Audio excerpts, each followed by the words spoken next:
지금 전 세계의 숨통이 끊어질 위기에 처했습니다. 핵 확산 가능성까지 거론되는 사상 최악의 중동 위기. 미국, 러시아, 유럽까지 모든 강대국들의 외교와 군사적 시도가 완전히 실패하며 전 세계는 절망에 빠졌습니다. 마치 지구 최후의 날이 다가오는 듯 했죠. 하지만 바로 그때 전 세계 누구도 예상 못한 나라, 한국이 나타났습니다. 돈과 무력, 오직 힘의 논리만이 통한다고 믿었던 냉혹한 국제사회에서 한국은 세계가 상상조차 못한 단 하나를 꺼내들었습니다. 그리고 그 단 하나 때문에 수십 년간 이어져 온 국제 질서가 뒤흔들리고 강대국들은 경악했으며 평생 쌓아온 지식과 오만했던 편견은 산산조각 났습니다. 대체 한국이 위기 속에서 꺼내든 그것은 무엇이었을까요? 그리고 그 충격적인 제안 하나가 어떻게 핵전쟁 위기까지 막을 수 있었을까요? 제가 한국에게 진심으로 고개 숙이며 한국이야말로 21세기를 이끌 진정한 리더라고 외치게 된 놀라운 이야기. 지금 바로 시작합니다. 저는 사라 존슨입니다. 미국 국무부 중동 및 핵 비확산 담당 선임 분석가로 일하고 있죠. 예일과 조지타운에서 최고의 교육을 받았고 제 분석력만큼은 누구에게도 뒤지지 않는다고 자부했습니다. 국제관계는 냉혹한 힘의 논리이며 외교란 상대의 약점을 파고들어 최대한의 이익을 얻어내는 게임이라고 생각했습니다. 제 업무는 복잡하게 얽힌 중동 문제, 특히 이란과 이스라엘 간의 살얼음판 같은 긴장 상태를 분석하고 미국 정부에 보고하는 일이었습니다. 2025년 6월 상황은 최악으로 치닫고 있었습니다. 이란과 이스라엘은 연일 미사일을 주고받았고 IAEA는 이란이 핵무기를 만들 수 있는 수준의 우라늄을 농축했다는 보고서를 내놓았죠. 미국이 이 전쟁에 직접 개입할지 말지 결정해야 하는 시한이 다가오고 있었습니다. 국무부 회의실의 공기는 늘 무겁고 긴장감이 넘쳤습니다. 이란 외무부 차관의 미국이 개입하면 지역 전체가 지옥이 될 것이라는 BBC 인터뷰 기사가 회의 자료로 배포되었을 때 저는 그저 냉소적으로 웃었습니다. 파워게임에서 밀리면 저렇게 엄포를 놓는 법이지. 하지만 솔직히 저도 답답함을 느끼고 있었습니다. 수십 년간 이어져 온 강대국들의 외교 방식, 즉 제재와 압박, 군사적 위협, 혹은 돈으로 해결하려는 시도 모두 이 교착 상태를 해결하지 못하고 있었거든요. 상대는 꿈쩍도 하지 않았고 상황은 점점 악화될 뿐이었습니다. 회의 중 동료들과 토론하며 저는 문득 아시아의 불안정성을 언급했습니다. 특히 북한 문제에 늘 휘둘리며 자체적인 판단력 없이 미국의 눈치만 살피는 한국을 예로 들며 그런 약소국은 이런 대형 국제 위기에는 아무런 도움이 되지 않는다고 단정지었죠. 제 속마음 깊은 곳에는 한국에 대한 깊은 편견이 자리 잡고 있었습니다. 바로 아버지 때문이었죠. 제 아버지 존 스미스 대령은 주한미군에서 고위 장교로 오래 복무하셨습니다. 하지만 한국의 안보에 대한 무능함과 비효율적인 관료주의에 크게 실망하셨고 특히 북한 문제에 대해 한국이 감정적이고 비합리적인 대응을 하는 것을 보며 좌절감을 느끼셨죠. 결국 아버지는 예정보다 일찍 군대를 떠나셨습니다. 아버지는 제게 늘 이렇게 말씀하셨어요. 사라, 한국은 스스로를 지킬 능력도 국제사회에 의미 있는 기여를 할 의지도 없는 나라야. 그저 미국의 도움에 기대어 살 뿐이지. 국제정치에서 의미 있는 역할을 할 수 있는 건 강대국들 뿐이란다. 저는 아버지의 말씀을 진리처럼 믿었고 한국을 국제사회의 변방, 그저 미국의 지원 없이는 존재할 수 없는 약소국이라고 여겼습니다. 아버지의 그 씁쓸한 표정이 제 마음속에 깊이 새겨져 있었습니다. 저는 그런 한국이 이 복잡한 중동 위기에 끼어들 여지조차 없다고 생각했습니다. 아니, 끼어든다 해도 아무런 영향력을 발휘하지 못할 거라고 확신했습니다. 이란과 이스라엘의 갈등은 걷잡을 수 없이 커졌습니다. 매일 새로운 공격 소식이 들려왔고 중동 전체가 전쟁의 소용돌이에 휘말릴 것 같은 위기감이 감돌았죠. 미국은 이제 군사 개입이냐 외교적 해결이냐의 기로에 섰습니다. 하지만 외교는 완전히 교착 상태였습니다. 이란은 이스라엘의 공격이 멈추기 전에는 어떠한 협상도 없다고 선언했고 이스라엘은 이란의 핵 위협을 좌시할 수 없다는 입장이었죠. 유엔과 G7 등 국제사회의 중재 노력도 모두 실패로 돌아갔습니다. 제가 속한 국무부 팀은 새로운 해법을 찾기 위해 밤낮 없이 매달렸지만 어떤 제안도 이란과 이스라엘의 불신이라는 거대한 벽을 넘어서지 못했습니다. 모두 기존의 제재 강화, 새로운 군사 옵션 혹은 상대방을 설득할 논리 개발에만 매달렸습니다. 하지만 상대는 들으려 하지 않았죠. 제가 수년간 쌓아온 분석 기술과 외교적 지식이 무용지물처럼 느껴지는 순간들이었습니다. 답답함 속에서 열린 어느 회의에서 제3자 유엔 평화유지군 담당자가 소말리아 해적 문제 해결 사례를 언급하며 한국의 독특한 비군사적 접근 방식이 효과를 거두었다는 보고를 짧게 했습니다.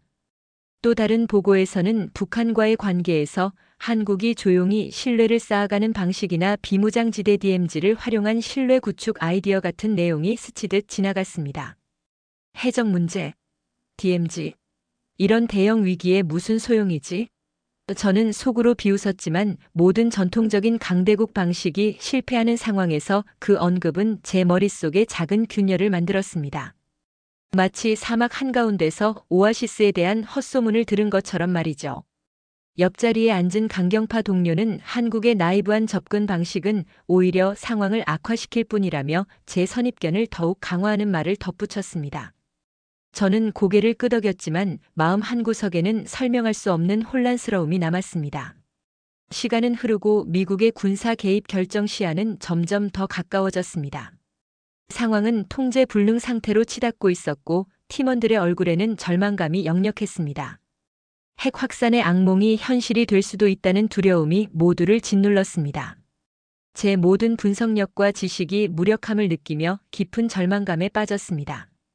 밤늦게까지 연구실에 남아 모니터 불빛 아래 널브러진 보고서들을 바라보던 저는 문득 낮 회의에서 스치듯 들었던 한국에 대한 언급을 떠올렸습니다.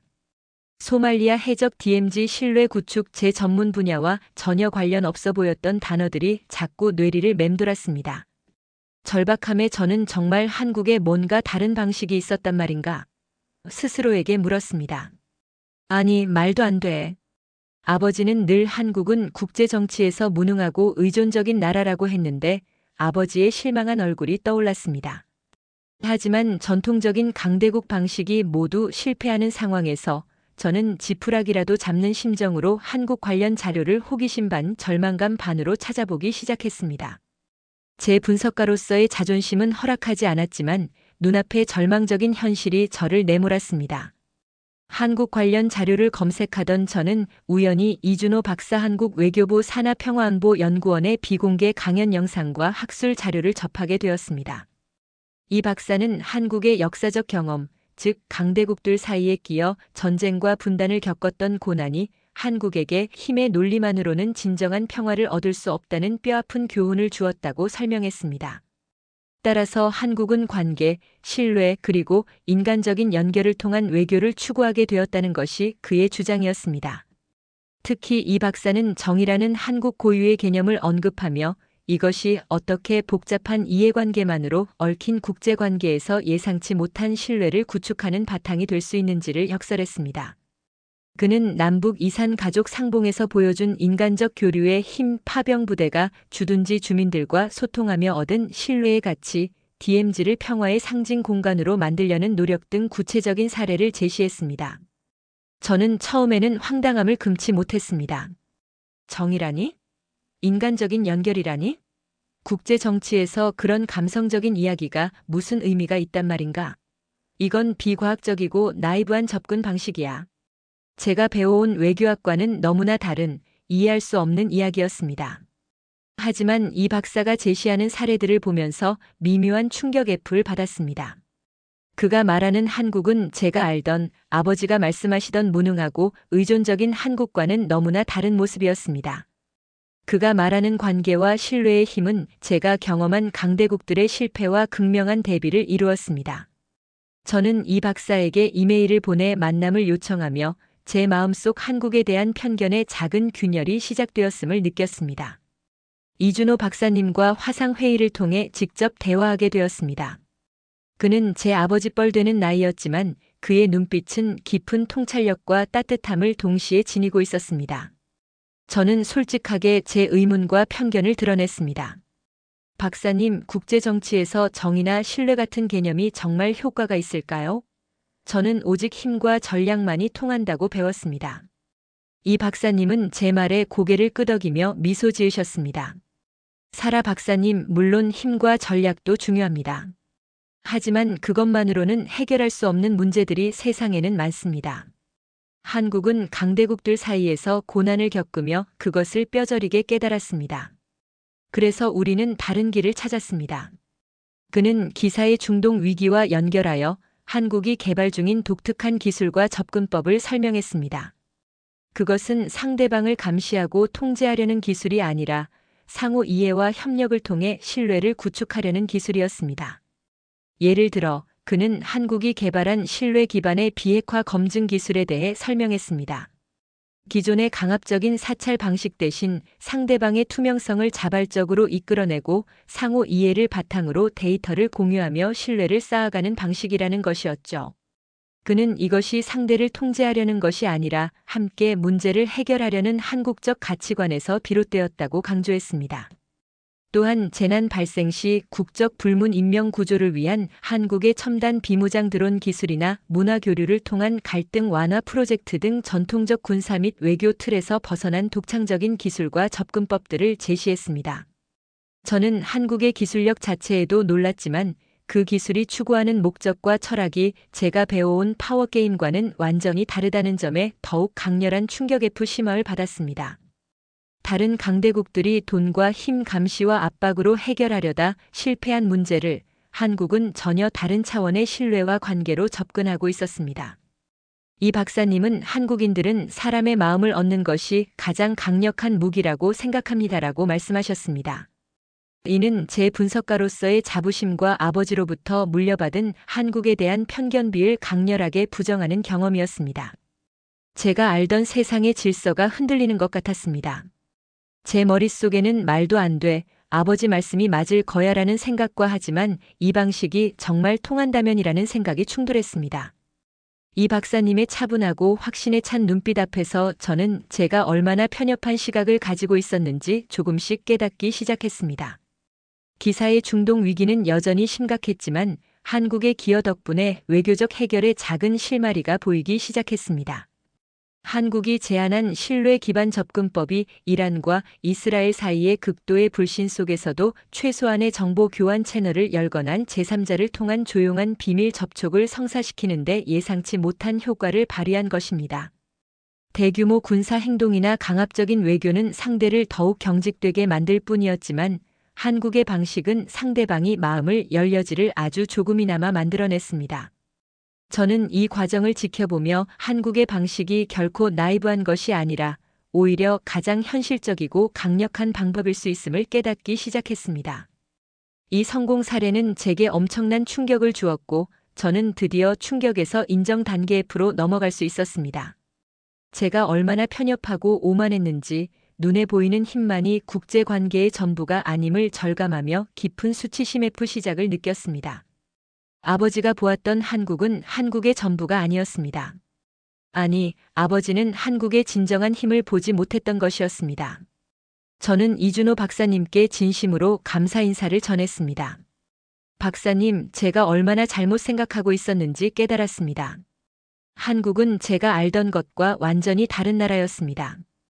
이 박사님은 온화하게 웃으시며 괜찮습니다. 많은 분들이 처음에는 그렇게 생각하십니다라고 말씀하셨습니다. 저는 그때부터 한국에 대해 더 깊이 배우고 싶다는 강한 열망을 느꼈습니다.